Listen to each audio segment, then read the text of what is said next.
Bonjour, bonsoir, comment vous allez? J'espère que vous allez bien.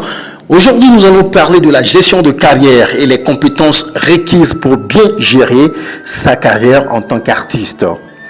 En première position, nous allons apprendre à imaginer notre carrière et à élaborer une stratégie. C'est le tout premier point que nous allons aborder.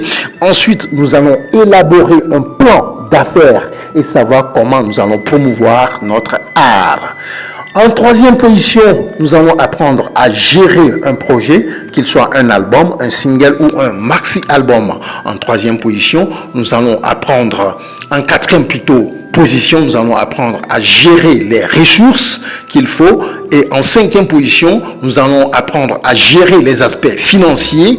En sixième position, nous allons apprendre à gérer les aspects juridiques. Et en septième position, nous allons apprendre à communiquer efficacement parce que la communication, elle est très importante en matière de gestion de carrière. Et en dernière position, c'est-à-dire à la huitième place, nous allons apprendre à démontrer les compétences personnelles. Alors, installez-vous bien car nous allons démarrer. Alors, nous allons démarrer par le premier point en matière de gestion de carrière et de compétences requises. Dans le premier point, comme je l'ai dit, imaginez votre carrière et élaborez une stratégie. Qu'est-ce que nous voulons dire par là? Il s'agit de définir déjà vos valeurs et de choisir les priorités personnelles et professionnelles. D'abord, définir ses valeurs. Les valeurs, c'est quoi? Les valeurs, c'est ce que vous aimez. C'est ce que vous défendez. Quelles sont les causes que vous défendez? Vous avez plusieurs causes. Les droits de l'homme, l'environnement, la vie, l'amour sont des valeurs, quelques-unes des valeurs que vous défendez certainement. Donc, avant de commencer votre carrière, il faut que vous connaissiez vos valeurs, ce que vous défendez. Quelles sont les causes que vous voulez défendre dans vos œuvres artistiques. Le deuxième point, c'est de choisir ses priorités personnelles et ses priorités professionnelles. Lorsqu'on parle de priorités personnelles, c'est peut-être un travail que vous faites déjà, c'est peut-être la famille, vos enfants, votre femme, votre foyer. C'est des priorités personnelles. Mais lorsqu'on décide de commencer une carrière artistique, la priorité professionnelle doit être revue. Parce que s'engager artistiquement demande beaucoup d'énergie. C'est en ce sens, vous allez voir beaucoup de femmes qui se plaignent de l'absence de leur mari parce qu'il est artiste. Il est tout le temps absent. En ce sens, de la priorité personnelle et professionnelle, il faut savoir maintenant comment équilibrer ses priorités personnelles à la maison, au service, et ses priorités professionnelles en tant qu'artiste.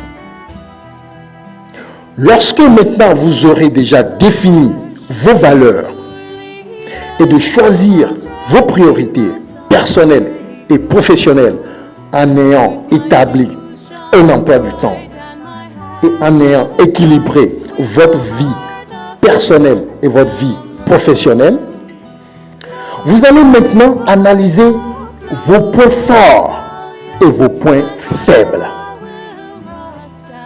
Avant d'aller loin, en tant qu'artiste, il faut faire cette analyse. Si vous n'analysez pas vos points forts ni vos points faibles, vous ne pouvez pas aller loin. Vos points forts, c'est peut-être votre voix. Mais vos points faibles, c'est peut-être autre chose. Ou vos points forts, c'est peut-être que vous êtes plus fort en rap que dans le ragamuffin. Vous êtes plutôt fort dans le zouk que dans la soul music. Vous êtes plutôt fort dans la salsa que dans l'afrobeat. Vous voyez. Donc, vous vous analysez pour savoir en quoi vous êtes fort. Et en quoi vous êtes faible.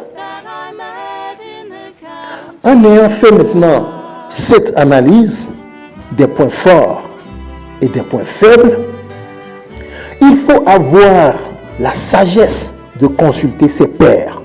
avant de commencer une carrière, il y a déjà des gens qui le faisaient avant vous. Vous avez des gens qui sont vos devanciers, des gens qui sont vos aînés. Il faut les consulter. Il faut aller vers eux.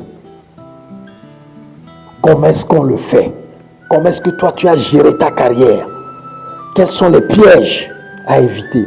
Donnez-moi des conseils. Allez vers d'autres artistes qui vous dévancent. Même s'ils vous ont dévancé de 2 ans, 3 ans, c'est déjà beaucoup. C'est une expérience. Allez vers eux. Parlez avec eux. Avec sagesse. Avec respect. Allez vers vos aînés. Posez des questions. À part vos pères, vos mentors, vos aînés, allez vers des spécialistes. Les spécialistes, c'est peut-être des gens qui sont des musicologues, des gens qui sont des ingénieurs de son, qui sont doués dans leur domaine et chercher à avoir une culture artistique. Si la personne veut évoluer dans la peinture, il va vers les peintres qui l'ont dévancé, qui ont déjà 2 ans, 3 ans, 4 ans, 5 ans, 10 ans, 15 ans d'expérience, qui sont ses aînés, ses mentors, ses pairs, des spécialistes en la matière ou en matière de peinture, à qui il pourra poser pas mal de questions pour pouvoir maintenant savoir par quel côté démarrer sa carrière pour ne pas tomber dans des erreurs et dans des pièges. Aussi, toujours dans la première partie où il s'agit d'imaginer sa carrière et d'élaborer sa stratégie, il faut enfin, dans la première partie bien sûr où nous sommes, analyser l'environnement externe en fonction de vos objectifs de carrière. Analyser l'environnement externe en fonction de vos objectifs de carrière signifie que vous ne pouvez pas réussir à chanter comme des Américains en Afrique. C'est impossible. Vous ne pouvez jamais rapper mieux qu'un Américain. Vous ne pouvez jamais faire du rap français plus qu'un Marseillais. Je donne des exemples de musique, mais tout en sachant que lorsqu'on parle de carrière artistique, c'est élargi. Mais l'analyse de l'environnement externe en fonction de vos objectifs de carrière signifie que si par exemple je veux faire du rap, je ne peux pas faire du rap plus qu'un Jay-Z, je ne peux pas faire du rap plus qu'un Stormy Bugsy, mais je peux faire du rap à l'africaine tout en m'imprégnant des réalités de chez moi. Si je suis un Togolais, il y a des traditions togolaises, du nord jusqu'au sud, chez les Kabyles, chez les Losso, chez les Kotokoli, chez les Ifé, chez les Évé, il y a plusieurs traditions, n'est-ce pas? Je donne l'exemple du Togo parce que je suis Togolais. Donc, l'analyse de cet environnement externe va demander à ce que je mélange mon rap peut-être avec du Kabye, ou de l'Évé, ou du Guin, ou du Losso, ou du Kotokoli, ou avec, pas seulement avec la langue, mais peut-être aussi avec des instruments. Je peux jouer des instruments de chez moi dans mon style de rap. Donc, en faisant cette analyse de l'environnement externe en fonction de mes objectifs de carrière, ça me permet d'avoir un rap enrichi, différent du rap américain et du rap français. Et c'est en ce sens quand je me démarque, lorsqu'un Américain aura à écouter mon rap, il va voir que c'est du rap, mais c'est un rap personnalisé qui ressemble à l'artiste, à la personnalité de l'artiste. Lorsqu'un Marseillais ou un Français, un rappeur français va écouter mon rap, il saura que ce n'est pas du rap marseillais, ce n'est pas du rap purement français, mais c'est un rap personnalisé. Et ça va vous démarquer.